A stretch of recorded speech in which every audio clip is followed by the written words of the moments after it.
দাঙ্গা না হলে বিজেপির ভোট বাড়ে না, তার উদাহরণ কাকদ্বীপের ঘটনা।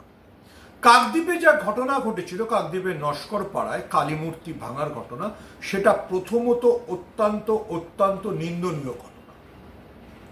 কিন্তু শুভেন্দু অধিকারী এবং গেরুয়া শিবির সেটাকে এমনভাবে প্রচার করতে শুরু করলো যে জেহাদিরা, বুঝতেই পারছেন, মুসলিমরা কাকদ্বীপের ওই কালী মূর্তির মাথা কেটে ফেলেছে।